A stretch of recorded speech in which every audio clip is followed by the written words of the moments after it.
Salve, rapaziada! Neste vídeo você vai ver as repercussões aí da busca e apreensão da Polícia Federal nos escritórios do Renato Cariani e no laboratório aí da Anidrol. Tudo começou hoje aí por volta das 7 da manhã, quando começou a repercutir a notícia de uma operação da Polícia Federal mirando um esquema de repasse de produtos químicos utilizando notas frias associados a grandes conglomerados farmacêuticos como a AstraZeneca, por exemplo. Logo em seguida, canais de fofoca fora da bolha começaram a repercutir a notícia de forma muitas das vezes imprecisas, fazendo com que o Renato Cariani se tornasse aí alvo de muitas críticas, principalmente associando ele aí politicamente, algo que não tem nada a ver com o ocorrido. Teve aí também, claro, a cobertura da grande mídia. Na Globo News chegaram a dizer inclusive que a Anidrol, empresa em que o Cariani é sócio, era apenas uma empresa de produção de medicação que estaria sendo utilizada para transferir recursos químicos para o tráfico.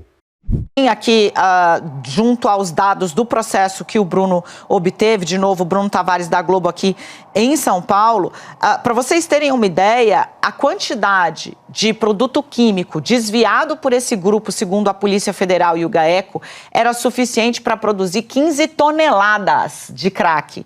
15 toneladas de crack. As investigações, de novo, segundo a apuração do Bruno Tavares, mostram um esquema bastante intrincado. Essa que você está vendo aí é a fábrica desse influencer, o Renato, que é... pronto, tá aí ele na sua tela. Essa fábrica, gente, teria sido usada para simular compras de empresas idôneas como a AstraZeneca, desses compostos químicos que deveriam ser usados para medicação, mas que ele estava repassando para o tráfico. E aí, de novo, detalhe obtido pelo Bruno Tavares, como a PF chega nisso? Em 2019, a AstraZeneca, sim, a AstraZeneca que fabricou a nossa vacina, por exemplo, para a Covid-19, liga na Polícia Federal e fala, olha só, estão usando o meu nome para esquentar venda de ativos que eu não estou vendendo. Aí a PF fala, como assim? Não, tem um cidadão chamado Augusto que está usando o meu nome para fingir que está vendendo coisas via AstraZeneca. E era falso. Esse Augusto é parça do Renato, esse influencer que você estava vendo aí. Eles triangulavam, eles criaram um esquema de emissão de nota falsa para justificar, por exemplo, as quantidades imensas de 300 litros, por exemplo, de éter etílico e de acetona, coisas que são usadas para refino de cocaína e de crack.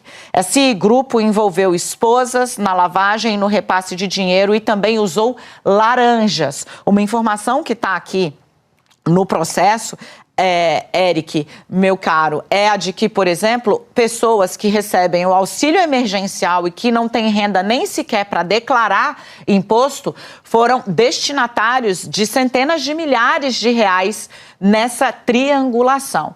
O processo também deixa claro que há indícios claros, há indícios de envolvimento entre o grupo do Renato, desse influencer, e do tráfico de drogas.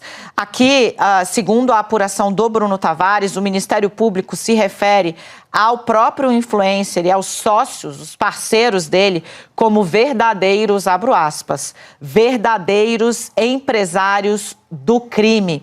Olha o que dizem os investigadores. Não havia até pouco tempo grande preocupação com a identificação e responsabilização penal daqueles que financiavam ou desviavam esses insumos. Esses verdadeiros empresários do tráfico, certo da impunidade, continuavam a agir, estimulados pelo lucrativo mercado ilícito, uma vez que os insumos então desviados assumem valores muito superiores àqueles normalmente quando praticados em conformidade pela legislação.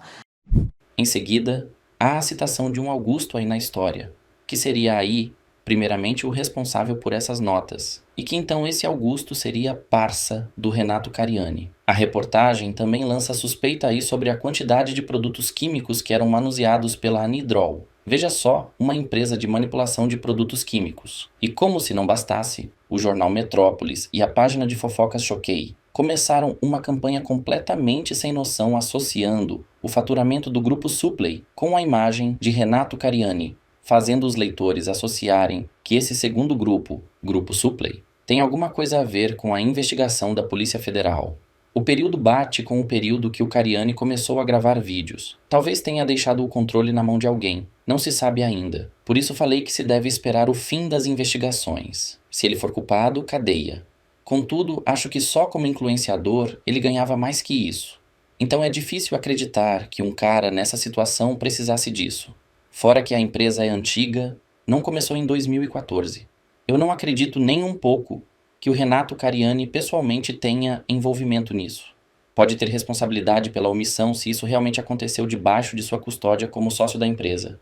Mas pela envergadura patrimonial e tamanho da influência dele, não acredito que isso tenha mão ativa de Cariani. Vamos aguardar os próximos fatos aí, principalmente o posicionamento do Renato Cariani e da Anidrol. Não se esqueça de deixar um like nesse vídeo e deixar seu comentário aqui embaixo com a sua opinião sobre esse tema que é o mais importante.